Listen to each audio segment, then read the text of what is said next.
Holly Lodge को importance देते हैं, क्या अन्य लोगों को इम्पोर्टेंस देते हैं, that is also very important. तो अगर अधिकतर लोग हॉली लॉज का नाम लेंगे, राजा साहब के नाम लेंगे और राजा साहब की लेगेसी को देखेंगे, तो ये बात भी हाईकमांड तक पहुंचेगी और हाईकमांड क्या फैसला करती है वो हम सबको मान्य होगा। भद्र सिंह की लेगेसी को, उनके परिवार को नज़रअंदाज नहीं कर सकते। भद्र सिंह की लेगेसी को, उनके परिवार को नज़रअंदाज नहीं कर सकते। देखिए, इस बात को नज़रअंदाज नहीं किया जा सकता कि वीरभद्र सिंह का परिवार, जो कि इस इलेक्शन में भी जिन्होंने अहम भूमिका निभाई, श्रीमती सोनिया गांधी जी ने इसी बात को देखते हुए, इसी बात को मद्देनज़र रखते हुए मुझे पार्टी का अध्यक्ष बनाया और मैंने भी 68 के 68 हलकों में जाकर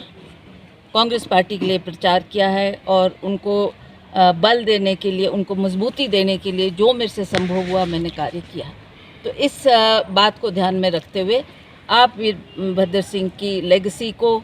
उनके परिवार को नज़रअंदाज नहीं कर सकते। और मुझे लगता है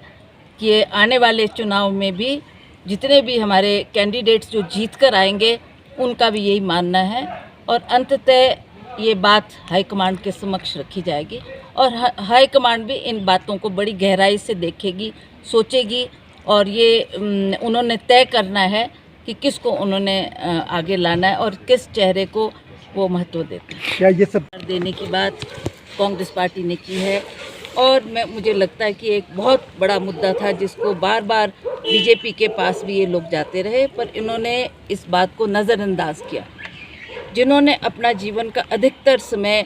सरकारी कर्मचारी बनकर सेवाओं में दिया है, वो भी चाहते थे कि हमारी रिटायरमेंट के बाद हमको पेंशन मिले, पर अफसोस की बात है इन्होंने उसको महत्व न देते हुए अंततः वे कांग्रेस के पास आए और हमने कहा कि हम इसको मैनिफेस्टो में प्रायोरिटी पे रखेंगे। जैसी हमारी सरकार बनेगी तो ओपीएस का मुद्दे के लिए हम जो भी संभव होगा उस कार्य को हम करने में सक्षम है और करके देंगे। Through out the campaign by election की बात क्लियर की, कल भी क्लियर की है कि वीरभद्र सिंह जी भी 2 बार जब मुख्यमंत्री बने तो वो भी मेंबर ऑफ पार्लियामेंट थे, पर जनता ने चाहा, उनके विधायकों ने ये चाहा कि इस देश की बागडोर को उनके हाथों में सौंपा जाए। तो ये कोई नई बात नहीं है। अगर हाईकमांड ये फैसला करती है और हाईकमांड इस बात को महत्व देती है तो अवश्य मुझे लगता है कि वो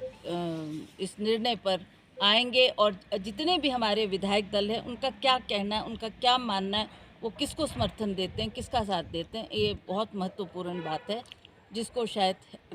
हाईकमांड भी नज़रअंदाज नहीं कर सकती। वेरी कॉन्फिडेंट दैट हमारे जितने भी विधायक और जितने भी हमने फील्ड किए हैं लोग, उनमें से अधिकतर मेजॉरिटी जीत कर आएगी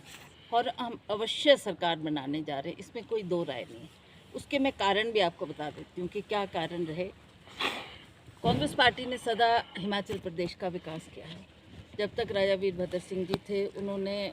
अपनी प्रायोरिटी भी इस बात पे दी, हिमाचल विकास के लिए उन्होंने जो कार्य किए हैं वो लोगों के सामने हैं। लोगों ने इस इलेक्शन में भी, पीछे जो इलेक्शन हुआ उसमें भी लोगों ने उन्हीं कामों को देखे, उन्हीं विकासों को देखते हुए कांग्रेस का साथ दिया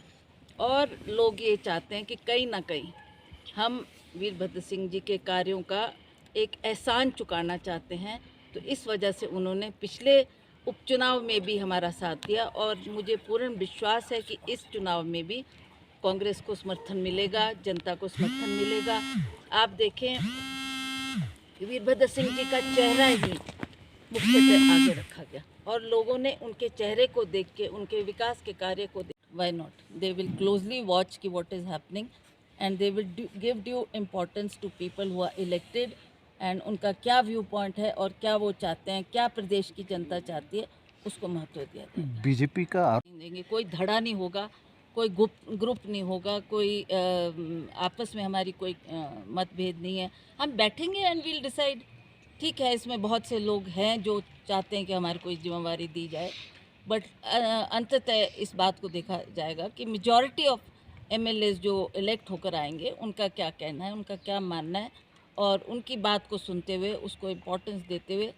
फिर हाईकमांड क्या डिसाइड करती है, that is for them to say. ऐसा हिमाचल प्रदेश में तो ना कभी हुआ, ना मुझे लगता आने वाले समय में भी होगा कोई हॉर्स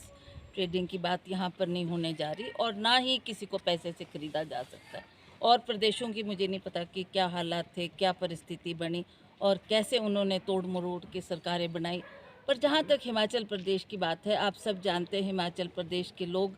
सच्चाई का साथ देने वाले, ईमानदारी का साथ देने वाले हैं और जिसको वो चुनते हैं, जिसको वो विधायक बनाते हैं, उसको उनकी बात को भी वो नज़रअंदाज नहीं कर सकते, ऐसा मेरा मानना है। तो यहाँ कोई ऐसी पैसे से खरीदने की बात नहीं होगी, हॉर्स ट्रेडिंग की बात नहीं होगी और मैं समझती हूँ कि जो विधायक चुनकर आएंगे उनको बैठाकर उनसे जो ऑब्जर्वर आए हैं दिल्ली के हाई कमांड ने बड़े बड़े लोगों को यहाँ पर, चाहे वो हुड्डा जी है, चाहे वो छत्तीसगढ़ के चीफ मिनिस्टर है, वो आए हैं, वो उनसे भी व्यू लेंगे, उनसे भी बातचीत करेंगे कि क्या उनका मानना है और जो उनका व्यू होगा वो हाई कमांड तक पहुँचाया जाएगा और अंततः हाईकमांड ही इसका फैसला लेगी कि किसको इस प्रदेश की बागडोर को संभालना। कहा ये भी जा रहा है कि चंडीगढ़ बुलाया गया है सभी कैंडिडेट्स को, क्या इसमें कोई सच्चाई है? ऐसा कोई निर्देश नहीं आया है, ऐसा हमारे को कोई गाइडलाइन नहीं आई, कोई किसी लीडर ने हमको ऐसा नहीं कहा है। देखते हैं कल क्या परिस्थिति बनती है और कहाँ हमारे को इकट्ठा होना